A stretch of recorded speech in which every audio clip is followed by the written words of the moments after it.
Welcome to Week 6, our last session of the Live Life to the Fullest program. Today we'll be talking about caregiver education, so let's get started. Throughout the Live Life to the Fullest program, we have covered a variety of topics that address the physical, cognitive, and emotional barriers an individual faces throughout the cancer care continuum. You can see that the information in our session is centered around the question of what matters to you and not what's matter with you. The goal of occupational therapy is to improve your health, your well-being, and your ability to engage in meaningful daily activities. Caregivers play a vital role in the success of that goal. Caregiver refers to anyone who provides care and support to another person, formally or informally. During this presentation, we're focusing on caregiving for individuals affected by cancer. However, the information presented would be beneficial for all caregiver roles because any individual may be a caregiver or need a caregiver at any point in their life. Occupational therapists see the value in supporting not only the patients but also the caregivers along their journey. Occupational therapists help to identify needs, provide education, and maximize the well-being of the caregiver and the loved one. Today, we will start with education on caregiver stress and burnout. Then, we will discuss strategies for being an advocate, physically assisting your loved one, putting on the nurse hat, managing the home, and caring for one's emotional well-being. Lastly, and as always, we will take action with behavioral activation. Being a caregiver is a big responsibility. While caring for a loved one can be a rewarding experience, stress or burnout can occur. It is caused by a prolonged period of extreme physical, mental, or emotional exhaustion. Causes of caregiver burnout include feeling uncertain and fearful of the cancer progression, shifting roles, changes in the dynamic of your relationship, overwhelming feelings, having a lot on your plate, managing finances and pressure to work, feelings of loneliness, having little time for yourself, meeting constant demands, needing to be available at all times, and lastly, feeling guilt as if you are never doing enough. The severe anxiety and fatigue that comes with burnout often disrupt the caregiver's ability to continue their daily routines and roles.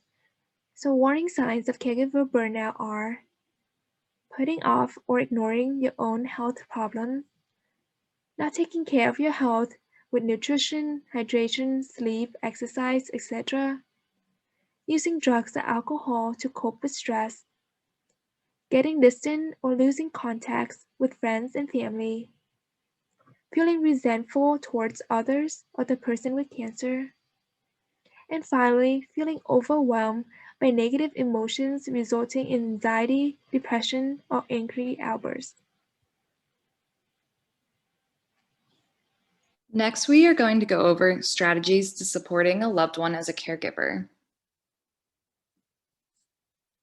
The first strategy we included for caregivers is being a medical advocate for their loved one. As a caregiver, it's important to educate yourself. Try to learn as much as possible about your loved one's cancer type, treatment, side effects, and other treatment options. Find a cancer team you trust. Find experienced doctors who specialize in your loved one's cancer. Look for a team of experts that will collaborate throughout the cancer care continuum. Stay organized. Keep detailed records of your loved one's medical history, appointment times, and contact information of the involved healthcare team. Make a list of daily tasks and prioritize responsibilities. Keep your loved one's doctor informed. Do not wait for the next appointment to contact your loved one's doctor about any new symptoms, changes in mood, sleep, appetite, or other daily activities.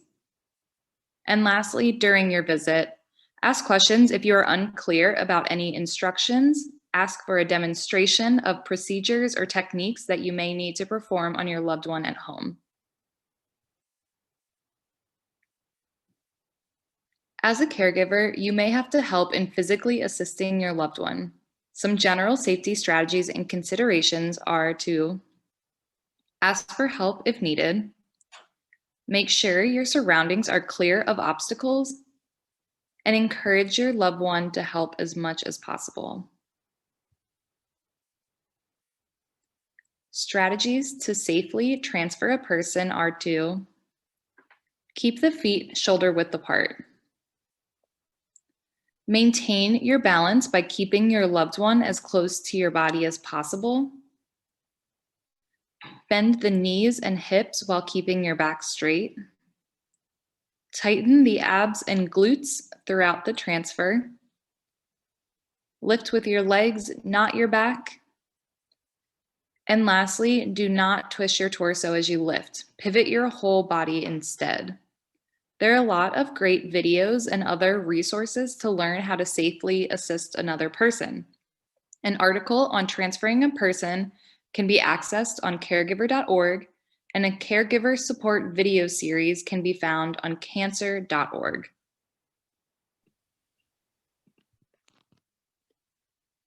At times, a caregiver might have to jump in and be their loved one's own personal nurse. A caregiver might have to understand potential side effects related to their loved one's diagnosis and treatment. This can be such a big range of things, from certain medication reactions or side effects, such as drowsiness, and then to things like chemo brain, where their loved one might accidentally forget an anniversary. It's important to understand these side effects because they can get frustrating at times, and if you are able to brainstorm a strategy to tackle the side effects, there can be better management of them.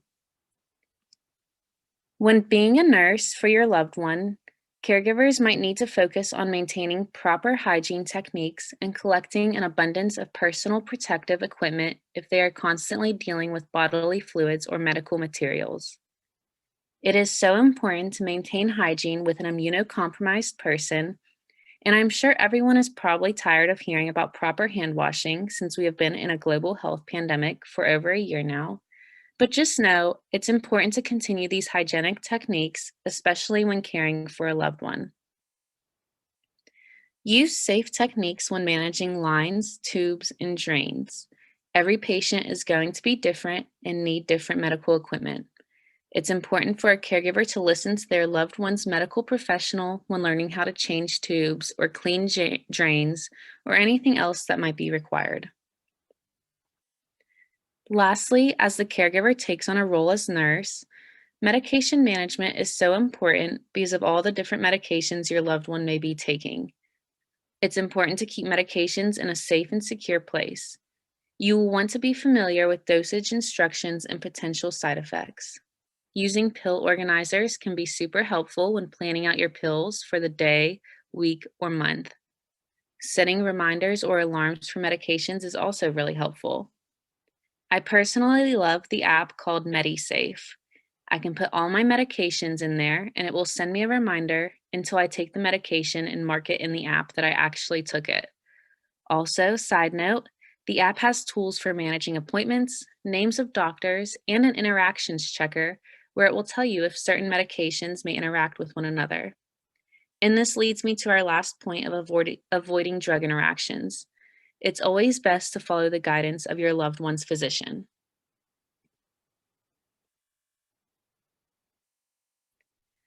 Along with the billion other things a caregiver may have on their plate, the home will most likely still need to be managed. So prioritize responsibilities. Make a list of daily tasks. We recommend making the list in order of priority. So if something really needs to get done, put that first on the list. It might seem daunting to list out everything that needs to be done, but it is really beneficial to be able to see everything written or typed down and be able to cross things off. That's always really satisfying. Space out your tasks with rest breaks in between. Don't tackle 10 things in a row. Fold a load of laundry, then take a 15-minute break where you don't have to think about anything. I personally love the mindless task of binging Netflix shows, and it's always a reward for me to finish a task and get my 15 minutes of Netflix. And remember that you do not need to take on all of the responsibilities by yourself. Incorporate your children into helping out. and it's also important to still share those responsibilities with your loved one.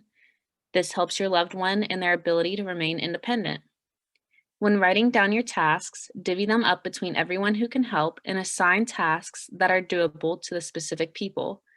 So maybe assigning your 10-year-old to vacuum, but probably not to fix the dryer since it's been making a funny noise. And then also accepting help. I know this can be difficult, especially if you're like me and want to be in control of everything, and the only correct way to do things is your own way. I completely understand. So assign specific tasks to other helpers. If you know that you like your towels folded a certain way, but don't care how the grass gets cut, then you fold the towels and have the person helping out mow the lawn. Also, contact your social worker for financial advice and assistance. There are social workers in most hospitals that can help with insurance, financial advice, and anything of that nature. The Cancer Caring Center also has a great social worker, Wendy, who can provide great advice in one-on-one or family sessions. Reach out to the school guidance counselor for assistance with your child's well-being. Sometimes we can forget our child is still a child, even though they might have had to grow up a lot after the cancer diagnosis. So reach out to the school counselor for some assistance. They can help with grades, activities, and other resources for your child. And lastly, use a calendar tool to coordinate help from others, like Lisa is going to come and bring dinner on Monday, and Joe is coming to do laundry on Thursday. That way you can keep track of anyone who might be coming to help.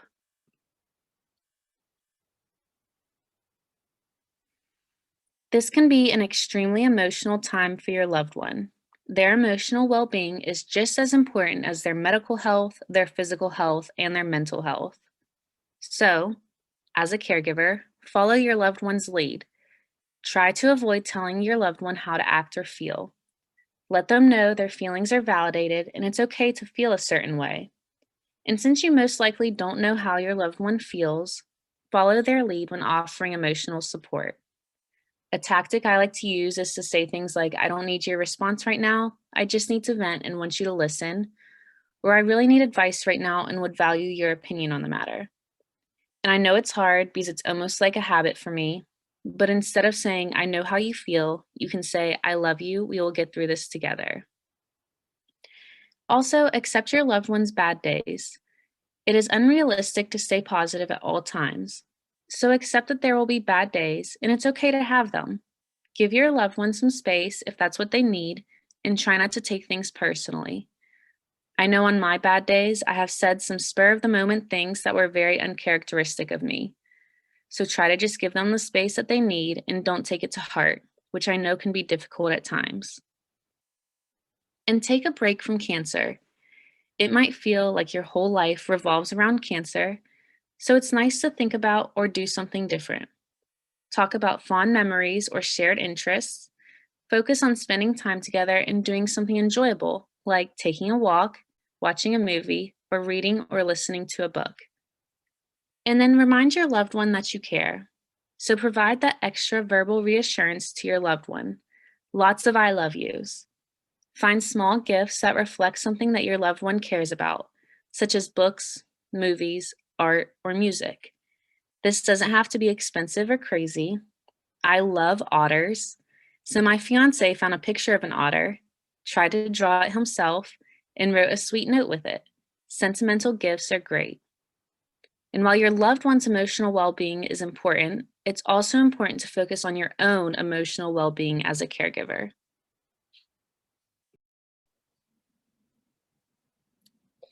You might be familiar with the flight attendant on your plane before taking off, saying that in case of an emergency, the oxygen mask will drop down and you are supposed to put it on your face before others. The same principle applies for caregiving because you can't care for others if you don't care for yourself first. Whether you are a caregiver in the context of a loved one with cancer, or even just a caregiver of aging parents, children, or simply being a caring spouse, these tips are important for all of us to keep in mind. First, accept feelings of sadness. Take the time to grieve your losses. It is normal to miss the life you had in the past before this caregiving role began. Take everything one day at a time. Understand that there will be good days and bad days. Second, go easy on yourself. Try to let go of your guilt. Recognize that your own health is essential to being a good caregiver, and do not focus on the mistakes. Third, make time for yourself. Take time in your day to focus on yourself. Start off with small periods and increase over time. Do something that you enjoy. Take a walk, get a massage, read a book, or take a bubble bath, and realize that your loved one needs time for themselves as well. Fourth, monitor your own health. Do not ignore your own physical and emotional symptoms. Stay on top of your own medical appointments. Make sure to get enough sleep, exercise regularly, and eat well. Try mind-body techniques, such as from our Week 2 mental health strategy session that you can go back and review. Fifth, keep a journal. Write down your thoughts and feelings. Recognize that a journal can be private, so do not feel guilty about what you write. Be brutally honest. Sixth, know your limitations. Do not take on more than you can handle. Look into family medical leave policies at your workplace and determine if professional services are needed. Finally, stay connected. Share your feelings with a support group, such as with the Cancer Caring Center. Look for support from family and close friends. Online social media platforms allow you to stay connected virtually, and look into professional counseling services. The time has come for our final time to set a goal. As a reminder, this behavioral activation technique involves 4 strategies. First, decide on something meaningful and motivating and set your goal for 1 week at a time. Second, plan the goal activity into your schedule, including specific days and times to complete the goal. Third, monitor your activity with checking progress, meaning to reflect on your past week working toward the goal, decide if your plan did or did not work, and problem solve how you can make it easier or more challenging for next week. Fourth and finally, behavioral activation requires skills training, which includes educational opportunities, working with healthcare professionals, and collaborating with family and friends to promote and train the skills needed to reach your goal. So attending this session helps serve the skill building strategy. This brings us to our final goal. This behavioral activation chart can be found in the end of your packet. You can use this chart or write your goal wherever is best for you, like in your calendar. You can now pause the recording to write a goal for this week. Please feel free to refer to my example for my caregiving goal, which is to improve staying on top of my week's responsibilities. We hope that you continue this process with your meaningful goals in the future. And remember, don't forget to check your progress and update your goal at the end of each week. Please refer to your physician if you're interested in receiving occupational therapy.